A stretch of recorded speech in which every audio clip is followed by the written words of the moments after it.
How much is 1 hour of garden work worth? Not 1 hour reading about gardens, not 1 hour watching videos about gardens. 1 hour on the knees, in the dirt, pulling weeds with fingers that stopped feeling clean in April and will not feel clean again until November. I grew 23 different crops last season, tracked every seed packet, every hour, every pound on the kitchen scale. When the final column filled in, return per hour of labor, the gap between winner and loser was 20 to 1. Garlic paid me $11.25 per hour. Corn paid me 55 cents. Same garden, same soil, same rain, same pair of hands. I did not know the gap existed until I built the spreadsheet, because I had never tracked hours before. 152 hours total in the garden last season, not counting planning, not counting seed orders, not counting the midnight reading about companion planting that should have been sleep. 152 hours of hands in soil, knees on ground, back bent over rows. Of those 152 hours, 70 went to the 7 crops that earned their place.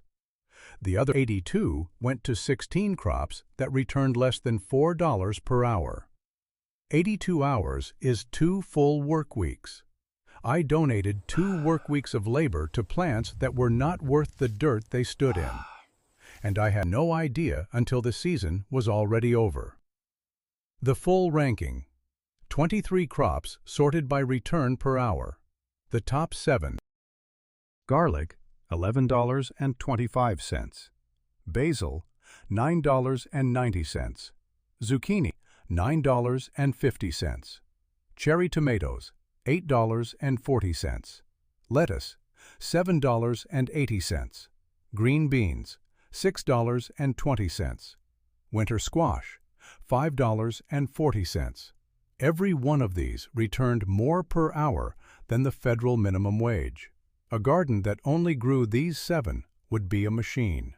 The middle 11, spinach, radishes, peas, onions, beets, Swiss chard, full-size tomatoes, cucumbers, kale, herbs mix, potatoes, all between $3 and $5.50 per hour. Not a loss, not a victory. The kind of result that makes a spreadsheet go quiet. The bottom 5. Bell peppers, $2.30. Eggplant, $1.60. Carrots, 90 cents. Cantaloupe, 60 cents. Corn, 55 cents. Every one of these returned less than $1 per hour of effort. Combined time on those 5, 46 hours. Combined value, under $62. That averages to $1.35 per hour. I worked harder than the crops did. That is, every crop, every number, every position in the ranking. Now, what makes the winners win? Garlic. $4 for a pound of seed garlic from a regional supplier. I planted 60 cloves on the first Saturday of October. Each clove took about 15 seconds to push into the soil. A quick, firm press with the thumb, pointed and up, 2 inches deep, then a sweep of mulch over the top. The smell of raw garlic on cold fingers mixed with damp leaf mulch is a smell I associate specifically with that one Saturday morning. Planting took 15 minutes total. Then I walked away. Garlic grows through winter underground. No watering, no weeding until spring. No attention of any kind for 5 months. In late March, green shoots appeared through the mulch. By June, scapes, the curling flower stalks, needed cutting. That took 20 minutes. In mid-July, I pulled the bulbs. 12 pounds of cured garlic from 60 cloves. Store price for organic garlic runs between $8 and $12 per pound, depending on season and region. Conservative total value, $96 to $120. I spent roughly 8 hours across the full 9-month cycle, planting, 1 spring weeding pass, scape removal, harvest, and a week of curing in the shed. At $120 value, That is $11.25 per hour. Now compare. What happens if that same bed grows corn instead of garlic? The bed fits about 10 stalks. Corn needs 90 days of active management, consistent watering, scouting for borers, hand pollinating because the wind pattern between my fence and shed creates a dead zone that tassels cannot overcome. Expected yield, 8 ears on a good day. Value at 50 cents per ear, $4, from roughly 8 hours of work.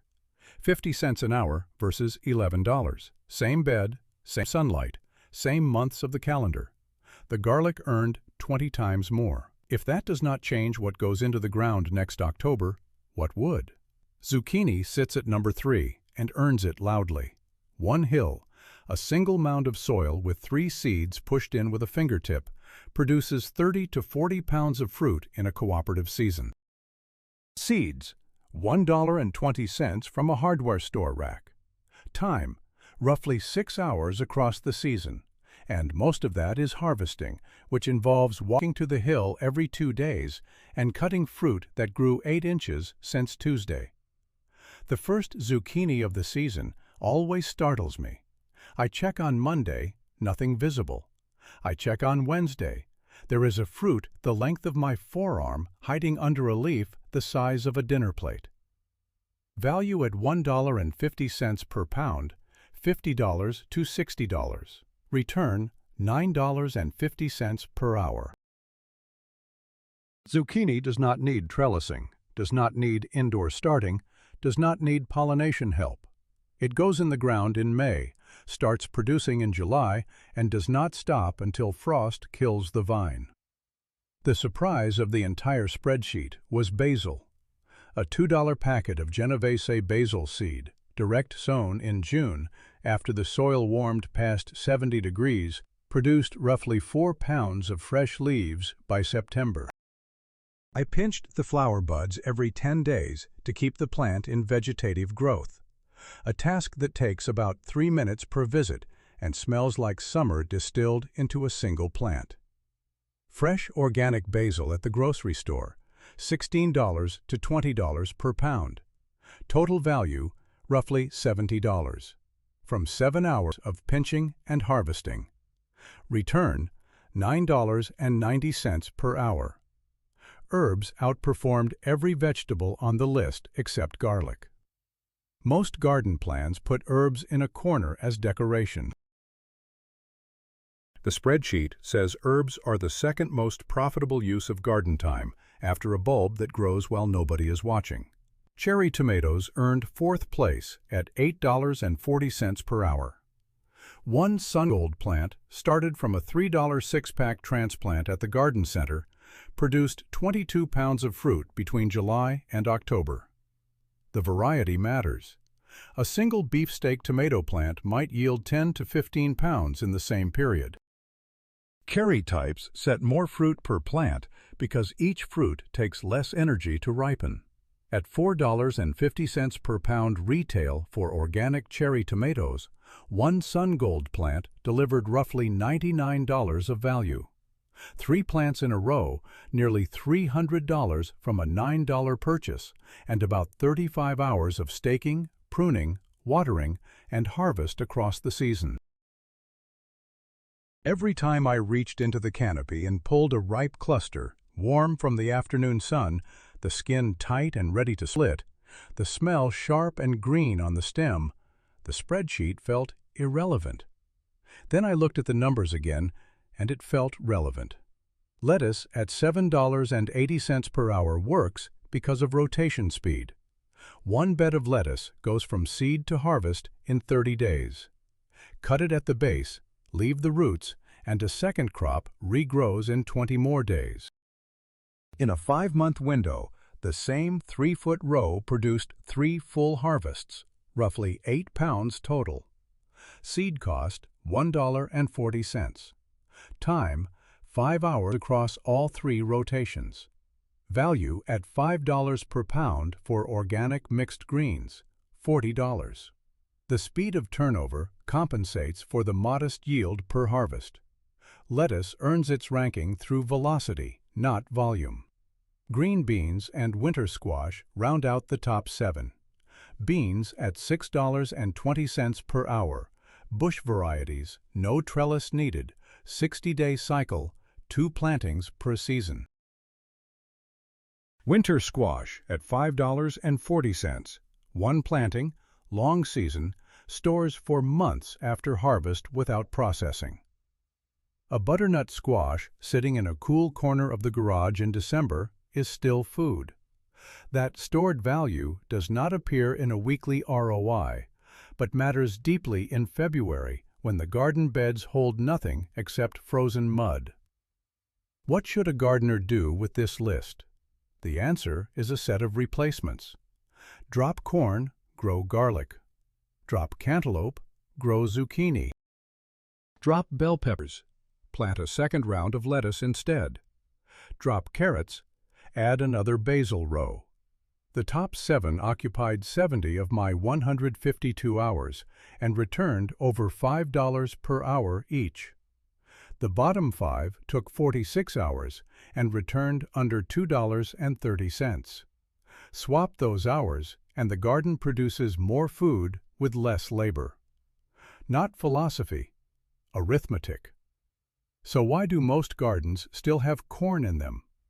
The middle 11. Spinach, radishes, peas, onions, beets, Swiss chard, full-size tomatoes, cucumbers, kale, herbs mix, potatoes. They averaged $3.80 per hour. Not painful enough to cut, not strong enough to celebrate. Spinach lasted exactly 6 weeks before it bolted in the June heat. Total yield, 3 pounds. Return per hour, $5.50. Surprisingly decent, but the season ends before summer starts. In a cooler climate, spinach might be a perennial winner. In my Zone 6B garden, with July temperatures above 90, it is a guest that arrives early and leaves before the party begins. If temperatures stay below 75 for more than 8 weeks, keep it. Otherwise, replace with lettuce, same ROI, no bolting. Peas tasted extraordinary fresh off the vine, sweet enough to eat raw while standing in the row, with a crunch that dissolved into something almost floral within 4 seconds. I grew sugar snap peas on a trellis. Yield, 3 pounds from $1.80 in seeds and 6 hours of trellising, tying, and picking individual pods. Return, $1.95 per hour. Peas are the most delicious, poor investment in the garden. The spreadsheet says, drop them. I might grow a short row anyway. I will not pretend the numbers approve. Onions, beets, and Swiss chard clustered around $3 to $4 per hour. Reliable. Quiet. Onions produced 8 pounds from sets. Beets gave 7 pounds, including the greens. Chard kept producing leaves from June through frost. The municipal bonds of the vegetable world, steady, boring, and precisely as valuable as they look. No gardener ever got excited about a beet harvest. No gardener ever regretted planting one either. Full-size tomatoes landed lower than cherry types, $5.10 per hour versus $8.40. The difference is labor. A beefsteak plant needs heavier staking, more aggressive pruning, and produces fewer individual fruits that each take longer to ripen. One cracked tomato at the bottom of the vine represents a larger percentage loss than one split cherry tomato in a cluster of 40. If the goal is flavor and experience, plant the beefsteak. If the goal is return per hour, plant Sun Gold. Now the bottom. This is where the spreadsheet stopped being interesting and started being uncomfortable. Corn. I planted 4 rows, 24 stalks in a block formation, because corn needs neighboring plants for wind pollination. A single row produces empty cobs. Total time, 12 hours. Planting, weeding, watching for European corn borers, and hand pollinating because the wind between my fence and garden shed created a dead pocket that pollen could not cross. I became the wind. Every morning for 2 weeks during tasseling, I walked the rows, shook the tassels over silk, and moved pollen by hand. 12 hours of being the wind. Yield 11 ears from 24 stalks. Nearly half produced partial cobs, scattered kernels clinging to a mostly bare core, pale and unfinished, like a sentence abandoned midway. Weight 6 pounds. Store price for fresh sweet corn, 60 cents per ear on a good week.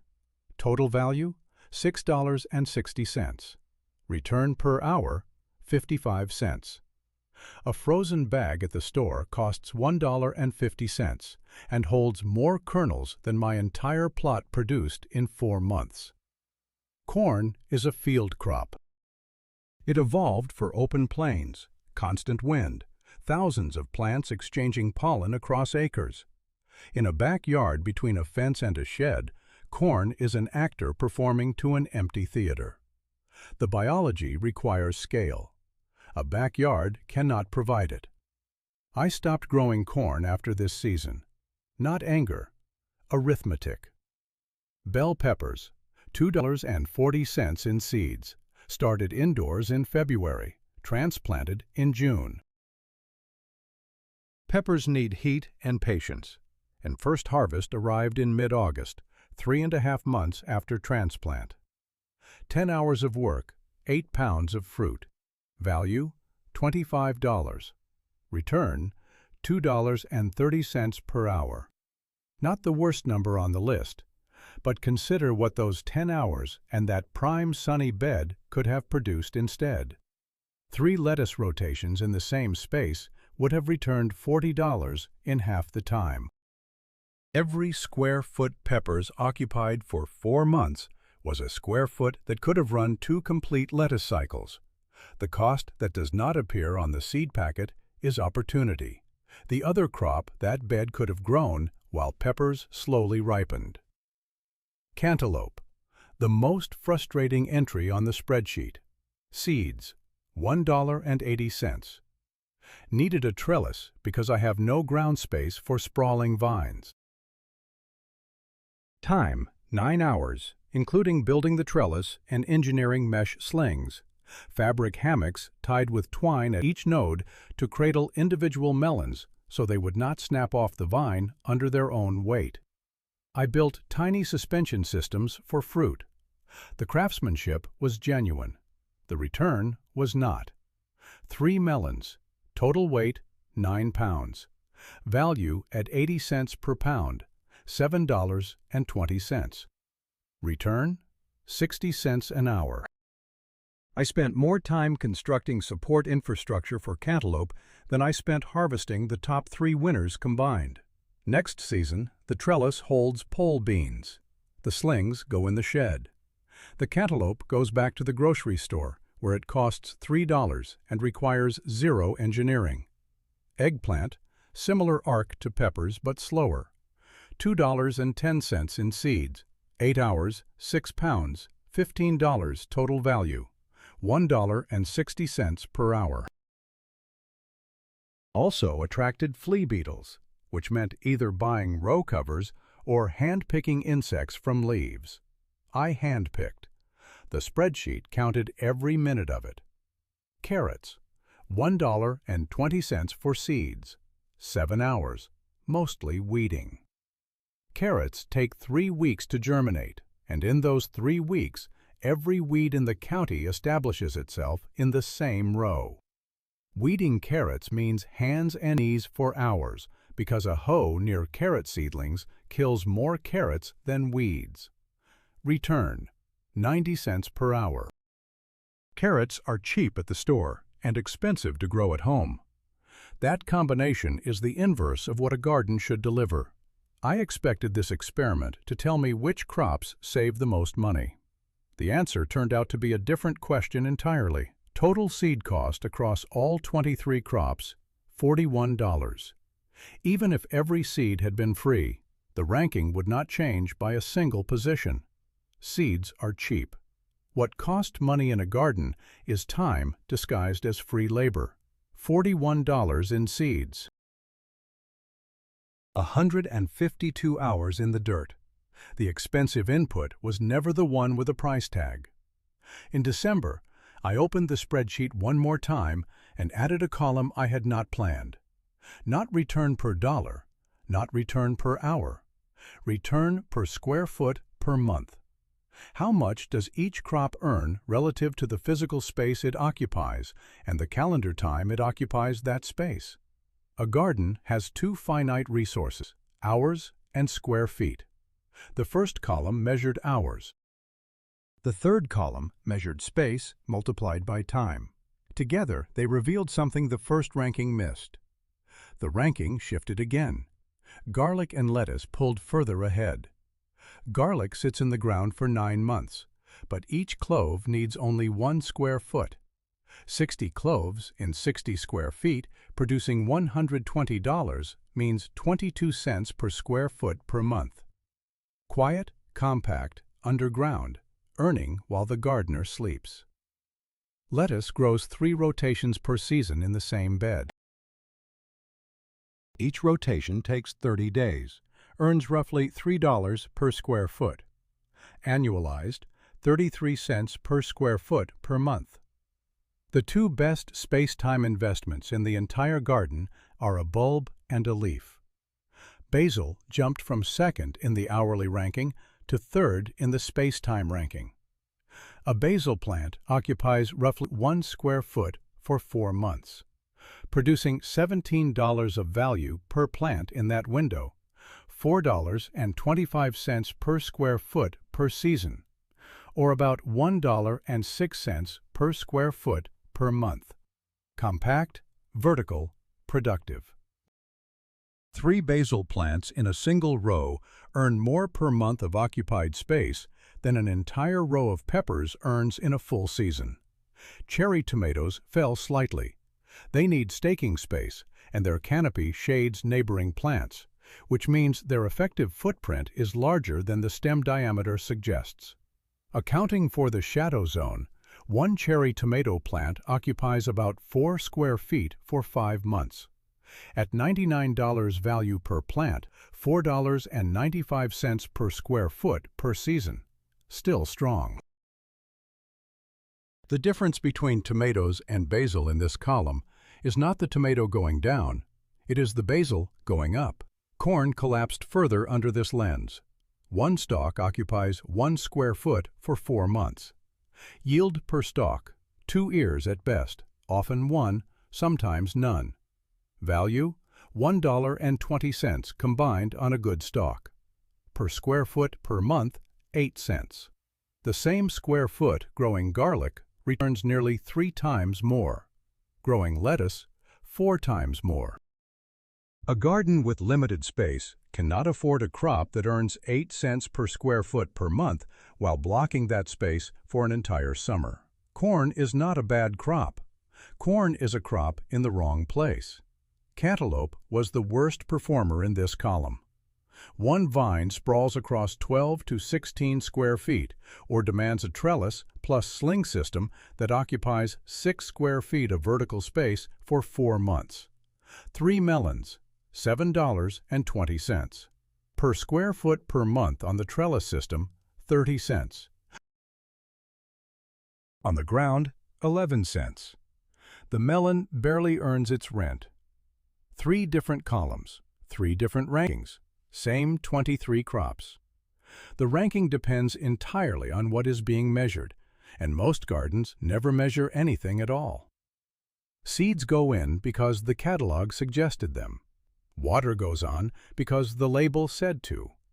Harvest comes out, and nobody weighs it, prices it, or divides it by the hours that went in. The garden happens to the gardener. It does not work for the gardener. The difference between those two states is a spreadsheet, and the willingness to accept what it says. I walked into the woods behind my property one afternoon in October, after the harvest was done and the spreadsheet was closed. The forest floor was covered in decomposing leaves, a damp, thick carpet that gave slightly under each step, releasing a smell of wet bark and fungal threads, and something sweet and ancient underneath. A patch of wild garlic, about 12 square feet, grew under an oak canopy without intervention. No seeds purchased, no hours logged, no weeding, no watering, no spreadsheet. Mushrooms pushed through the leaf litter in clusters, pale caps against dark soil, feeding on the same decomposition that fed the garlic roots below. I knelt down and pushed my fingers into the soil. Dark, crumbling, cool, full of root networks and white threads. The forest grows what fits. It does not plant 23 species and track which 7 perform. It runs one filter, survival, and drops everything else without ceremony. A maple seedling that germinates in deep shade dies in its first year. No second chance, no rounding error. The forest edits ruthlessly, and the result is a system that has run without a spreadsheet for longer than spreadsheets have existed. 7 out of 23. Not a failure rate, an edit. Next spring, my garden will have 7 rows where 23 used to stand. The bed where corn grew will hold garlic. The trellis that supported cantaloupe slings will carry pole beans. The 4-month block where peppers slowly ripened will run 3 rounds of lettuce instead. I will track hours again. I expect the numbers to shift. I do not expect them to be final. 55 cents per hour. That is what corn paid me. Somewhere under the soil right now, the garlic I planted last October is growing in the dark without asking for anything. Annual crops give a gardener 1 season of data. What if 7 trees could run the same experiment for 20 years, and the per-hour math turned out even better?